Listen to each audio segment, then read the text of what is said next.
Te damos la bienvenida al programa A Corazón Abierto con Carlum, donde te enterarás de temas que serán de tu interés. Habrá invitados cada semana. Bienvenidos a este tu espacio. Comenzamos.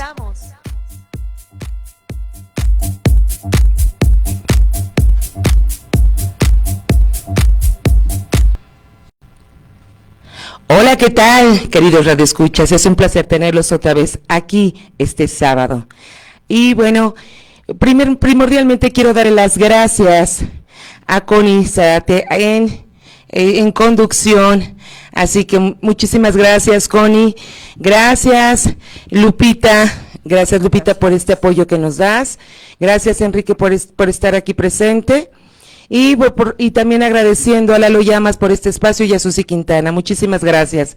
Y bueno, en esta tarde tan rica, con este frío, Dios mío, que de repente qué frío y qué calor, esperando que con este temblorcito de ayer que nos dieron un sustito, todos se encuentren muy bien en sus casas, con sus familias, y que bueno que no pasó a más.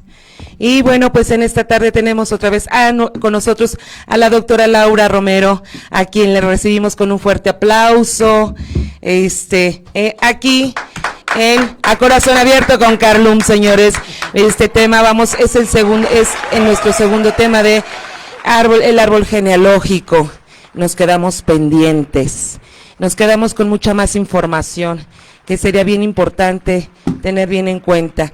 Y para esto, doctora, pues ya retomando el tema de el árbol genealógico, ¿verdad? Buenas tardes. Vamos a hacer un poquito de recuento que vimos ahora sí que el programa pasado, claro, para nuestros radioescuchas. Claro que sí. Buenas tardes, pues muchísimas gracias por la invitación. Me da mucho gusto estar aquí nuevamente con ustedes.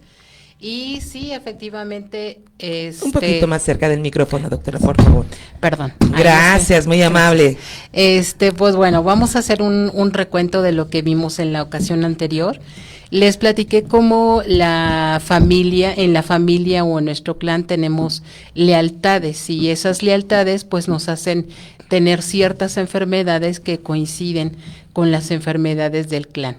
Y también platicamos acerca de el significado emocional de alguna de las enfermedades. Y así, de esta forma, vemos cómo el árbol genealógico tiene una influencia dentro de nuestra parte biológica.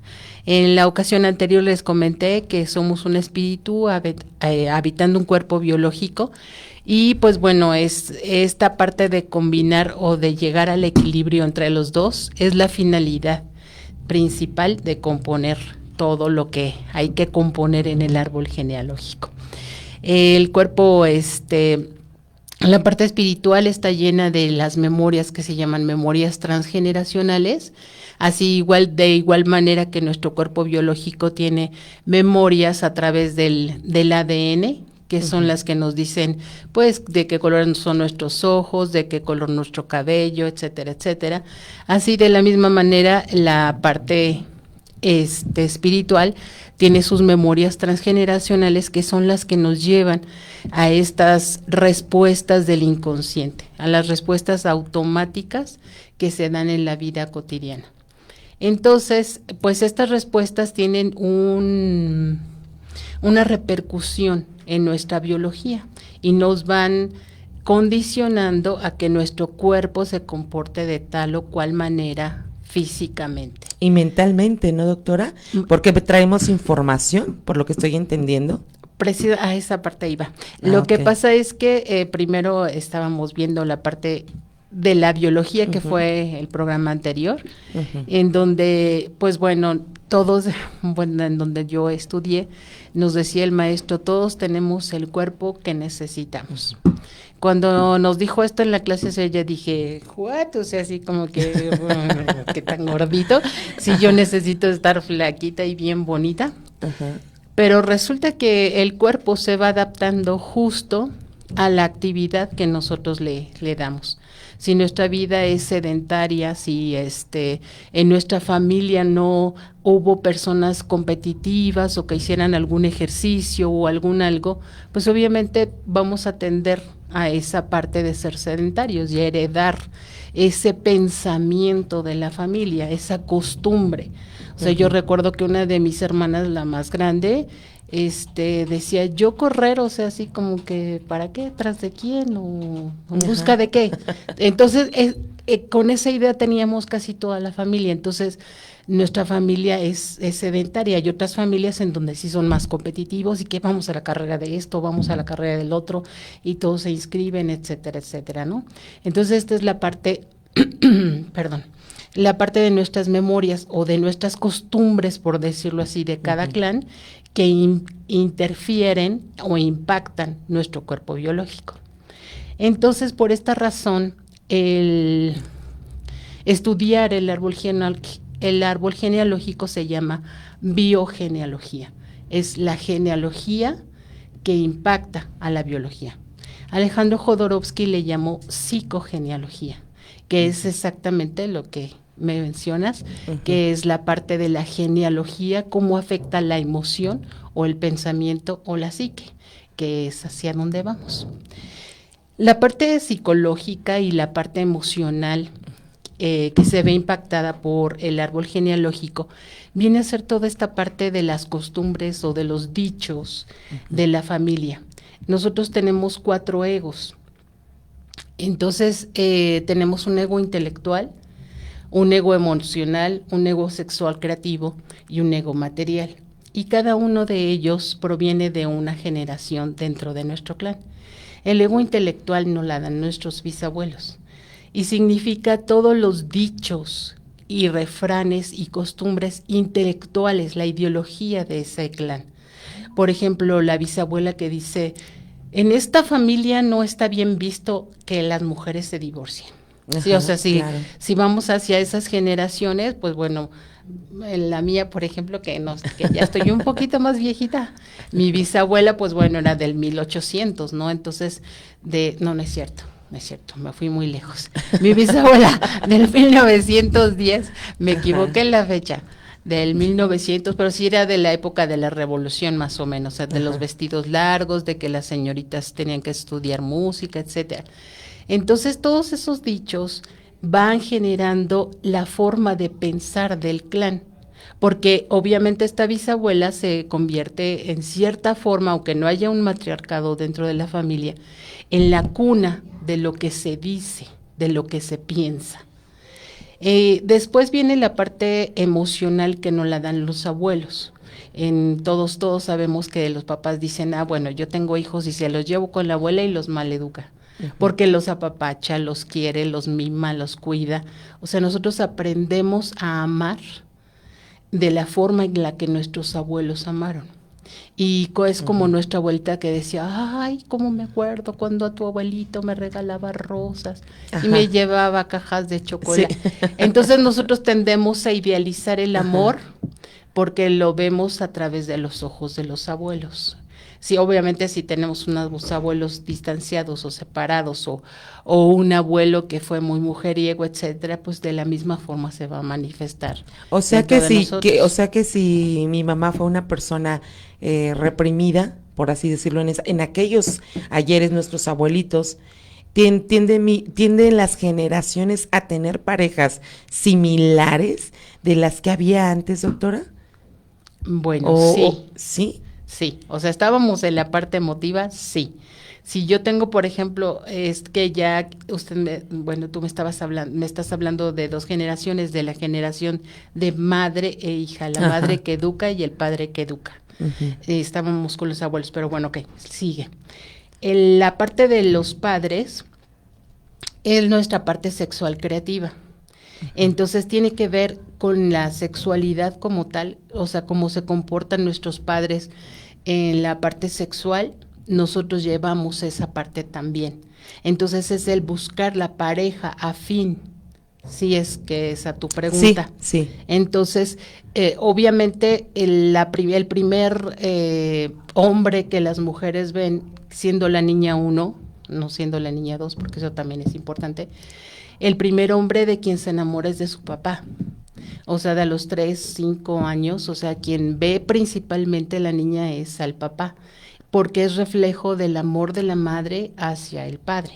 Y porque, obviamente, como es la primera hija, pues el amor de los dos se desvive en esa hija. Es importante el orden de nacimiento, que lo vamos a tocar un poquito más adelante. Entonces, esta parte sexual creativa que tenemos de los papás, no solamente también se refiere a la sexualidad, sino a toda esta parte de crear proyectos, crear arte, tener una carrera, tener una vocación. Si nuestros papás no tienen esa parte creativa, nosotros nacemos limitados. Si, por ejemplo, nuestros papás no terminaron una carrera universitaria, por decirlo así, a nosotros nos va a costar mucho trabajo concluir una carrera universitaria, porque en nuestra mente no podemos ser más que nuestros papás. Todo esto es en forma inconsciente, obviamente, y en forma inconsciente nos va afectando nuestro sentir y nuestro pensar. Pero también pues tenemos algo que se llama proyecto sentido, que en un momentito lo mencionaremos. Y el último ego, que es el ego material, ese viene de nuestra generación. O sea, soy yo y mis hermanos. Van a decir que el burro por delante, pero no, así es en ese orden. Okay. Yo y mis hermanos. Y se refiere a la forma en que nosotros, por eso es que es yo, en que yo veo cómo se reparte lo material entre mis hermanos. Es en donde dicen, ¿por qué le vas a dejar la casa de las Lomas a fulanito si yo trabajé más? A mí me dejas la casa de tal lado. O sea, es la repartición de los bienes. O ¿por qué a él le tocó el pedazo más grande de pastel? O ¿por qué a él sí le trajiste dulce y a mí no? O sea, es esa parte, pero vista, o sea, estos 4 egos son vistos, y todo el árbol es visto desde nuestro punto de vista. De tal forma que si nosotros hiciéramos, por ejemplo, una constelación familiar y sentáramos a 2 personas, gemelos idénticos, si tú gustas, uno va a ver cosas diferentes del otro. A pesar de que nacieron en el mismo en el mismo día, obviamente van a nacer en diferente hora, y van a ocupar un espacio diferente, no pueden ocupar exactamente el mismo. O sea, por diferencias de minutos, hace la diferencia. Hace la diferencia, exacto. Okay. Uno es primero y el otro es el segundo. Entonces, así, por este hecho, van a tener puntos de observación diferentes, van a sentir las cosas diferentes. Es como, por ejemplo, en una familia, cuando se reúne y dice, ay, es que nuestro abuelito era bien malo, a mí me castigaba, me pegaba, me hacía. Y el otro dice, oye, ¿qué onda? O sea, ¿por qué dices eso? Si mi abuelito era un amor, me traía dulces, porque cada uno de los miembros de la familia es diferente según el orden en el que nació. Entonces, lo importante de mencionar todo esto y de mencionar en la entrevista pasada lo del árbol y de cómo influye, es que nosotros al comenzar a hacer y a observar nuestro árbol, podemos empezar a sanarlo. Esa es la parte más importante. Y sanarlo con amor y agradecimiento, porque a final de cuentas todo lo sucedido tiene su tesoro escondido. O sea, dentro del clan hay trampas, hay fantasmas, hay nudos, pero todos tienen su tesoro escondido. Encontrar el tesoro escondido entre todos estos nudos, entre todos estos fantasmas y trampas, es lo que enriquece nuestra vida y lo que nos hace darle un sentido nuevo a las cosas. No sé si estoy yendo muy rápido. No. Pues yo creo que las dudas las tenemos. Decimos, híjole, ¿también se hereda el matriarcado, doctora? Por supuesto, en una familia. Porque hay familias que pareciera que es, perdón la expresión, una maldición, que desde la primera hija hasta la 5ª hija, todas son divorciadas, todas son dejadas. Ya no me escucho, Connie. Ajá, sí, ¿verdad que se fue? No, yo sí ¿No, lo sí? escucho, Ok. sí. Bueno, pareciera que todas son dejadas. Pareciera una maldición.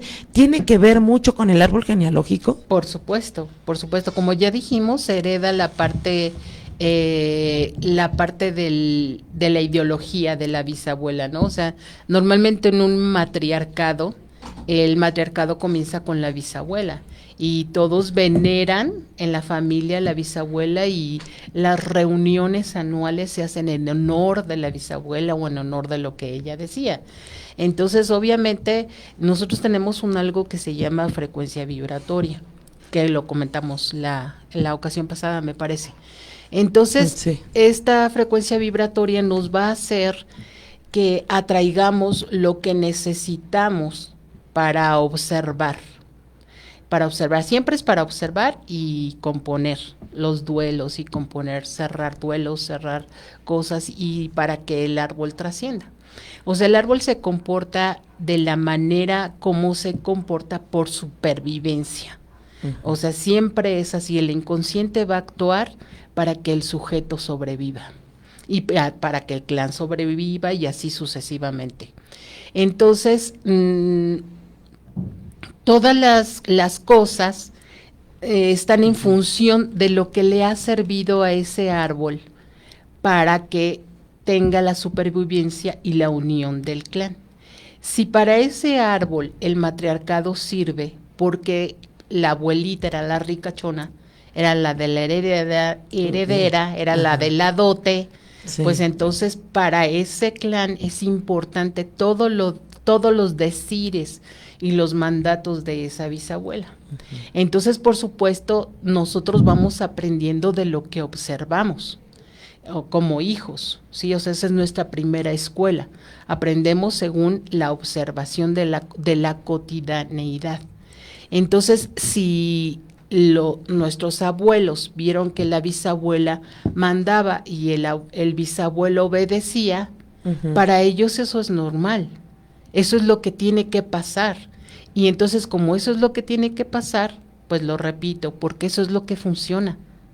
Y así van funcionando de una generación a otra, hasta que hay un miembro del clan en donde ya no le funciona de la misma forma, porque cambia obviamente el ambiente, el entorno, la época.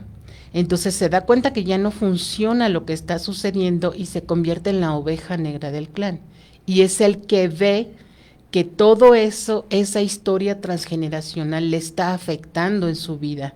Y por supuesto es una persona que no es feliz, que no encuentra prosperidad o que, no sé, que está muy enfermo tal vez o que ha tenido un dolor muy grande.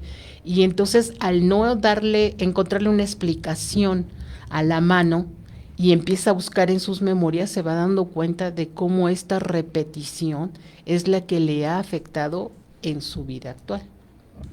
Entonces sí, las mujeres dejadas, que no es lo mismo que las del matriarcado, porque las dejadas son sumisas, o sea, son abandonadas, son a las que el marido les es infiel, etcétera, etcétera.